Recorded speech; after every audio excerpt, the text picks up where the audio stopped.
Hello student, in this video we discuss about electrical properties of solids and band theory. Now first we study about electrical properties of solids.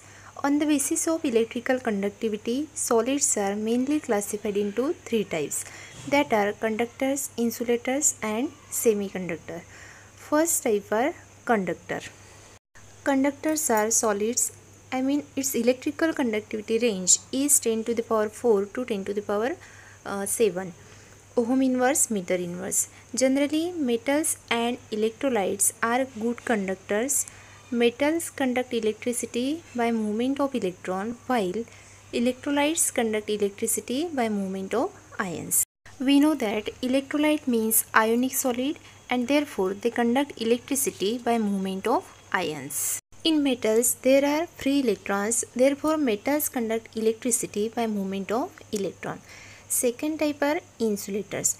Insulators have very low range of electricity and it is 10 to the power minus 20 to 10 to the power minus 10 ohm inverse meter inverse.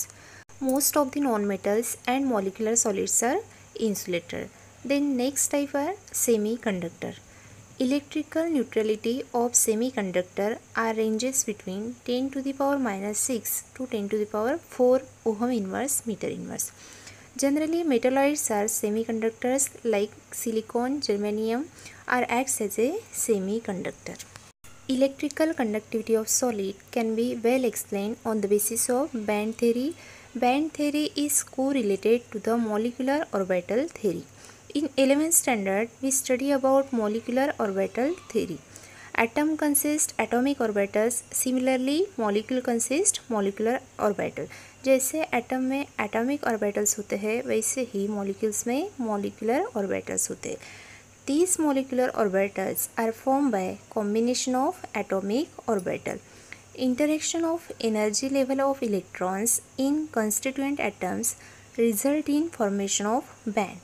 Means जो constituents atoms होते हैं उनकी जो different energy levels रहती है उसमें जो interaction और combination होता है on the basis of this there are formation of two different types of bands.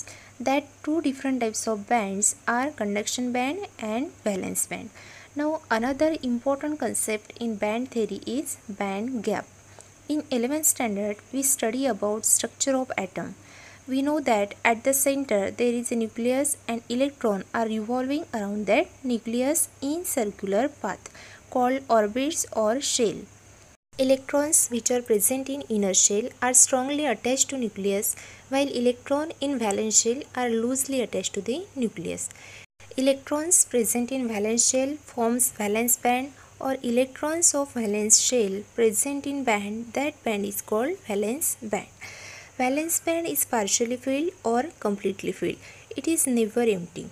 Electrons in valence band which are loosely attached to nucleus, then at room temperature these electrons are shifted to higher energy band and these electrons are responsible for conduction of electricity and they are called conduction electron, and these electrons are present in higher energy level band known as conduction band. Conduction band is empty or partially filled. The difference between valence band and conduction band is called band gap, or it is also known as forbidden energy gap. If this forbidden energy gap is less, then electrons are easily promoted from valence band to conduction band to conduct the electricity. If band gap is very large, then electron is cannot promoted from valence band to conduction band and they does not conduct electricity. Valence band have lower energy than that of the conduction band.